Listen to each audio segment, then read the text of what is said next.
Good morning mga karabit. So welcome again to Bulagsong Farm Rabbitry. So very important yung topic natin for today, no. So marami na kasi akong nababasa or nakikita sa Facebook or mga nagpo-post na yung rabbit nila bakit daw late or yung iba namamatay yung anak, yan. Yung iba late manganak, yan. So yun ang topic natin for today. Okay, so pasensya na medyo malikot yung kamay, ha. So papakita ko sa inyo yung record natin. Okay, yan. Ito, meron tayong binread nung December 19, no? Tatlo yan sila, yan, no? Yan, tatlong yan. Oh. Sunod ay January na. So, itong December 19, yan. Nanganak na yan. Dapat ang expected date natin ay 19 din. So, January 19. So, yung January 19 ay kahapon. Okay? So, kahapon, dalawa na yung nagumpisa, yung isa tanghali nagtanggal ng balahibo, yung isa ay hapon, tapos yung isa naman ay hindi ko na nakita, siguro gabi siya nanganak kagabi, no. So ngayon is January 20. So ang nakalagay sa record natin ay January 19 ang expected date of kindle nila, no, panganganak. So tara tignan natin. Ito yung isa. Ito yung isa. Ayan. O yan, nanganak na siya. Okay. So, nanganak na yung isa. May mga balahibo rin. Kompleto rin yung nest niya. Meron siyang damo. May siyang balahibo. So, mamaya susulatan na natin to. So, kagaya niyan. Ayan, o. Date of breed. O, December 19. 3.2. Okay. So ngayon lalagyan ko to ng kindle date. Lalagay ko dito ay January 19 o kahit January 20, 2022. O, tapos kung ilang kits. Yan. Tapos dito nilalagay, chine-checkan ko yan kung nakapag-deworm ba ako o nabigyan ko siya ng vitamins. Yan, ganyan siya. Okay? So okay. So ito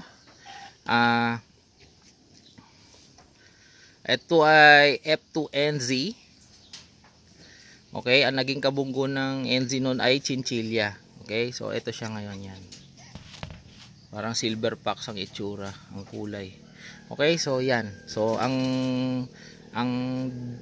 sire na ginamit natin dito ay letter D. Ayun ay hybrid New Zealand. So next, punta natin yung dalawa. Okay, ito na yung dalawa. Ito yung isang nanganak noong nakaraan. Yan. Yan, ito 90 nanganak na siya kahapon, no, 19 din. Ang anak nito ay dito na, yan. Ayan. Yan. Yan siya na medyo madilim. I think ang anak nito ay 8 kits. Yung isa ay 6 kits. At ito naman yung huli. So malamang kagabi ito na nanganak. So ito ang pagkakapako. Ang pagkakapako kagabi dito parang kanina ay siyam na kits siya, nandiyan yan sa loob.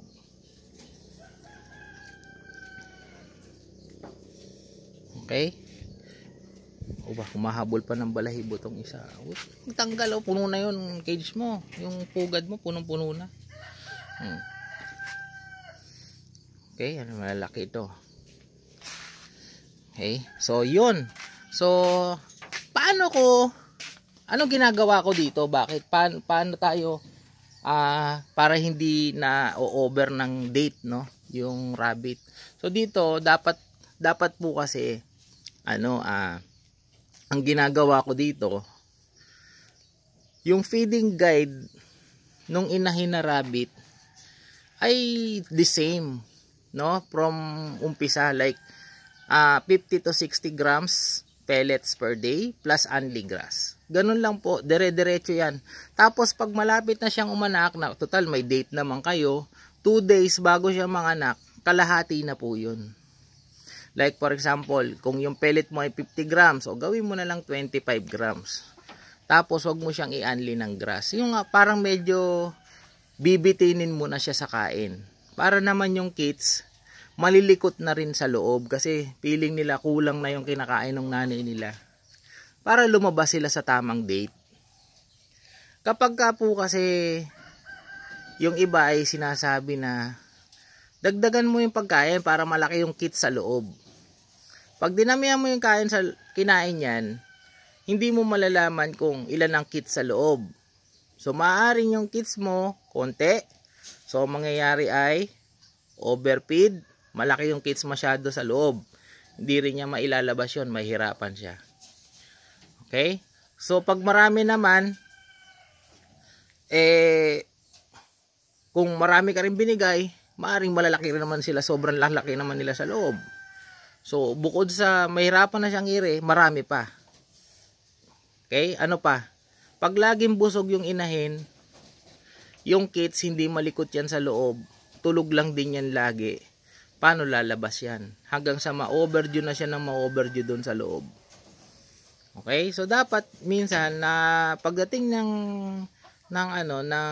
panganganak na, malapit na silang umanak, babawasan nyo na po yung kain. Para yung kids nararamdaman niya na kulang na yung pagkain natin dito sa loob, labas na tayo. Yon. Ganun po yung para lumikot yung kids sa loob, lumabas na po sila. Yun ay ganun din po yung ginagawa ko sa aming piggery para naman po yung aming inahin umanak din ng tamang petsa. Actually sa piggery wala talagang kain totally. Puro tubig lang, 2 days bago manganak. Talagang ano lang. So yung rabbit nyo, pwede nyo rin gawing ganon. Hindi naman yan mamamatay eh. Pwede nga yan, tubig lang eh. 1 linggo. Hindi yan mamamatay. Kasi ginawa ko din yan doon sa isa kong rabbit na ayaw mag-anak. So nasobrahan siya ng laki, no? Na bumigat siya. Bumigat siya. So nung bumigat siya, actually may kids na siya noon. So dahil nahabol ko yung kids, dahil kumakain na rin yung kids, marami ako magbigay ng feeds.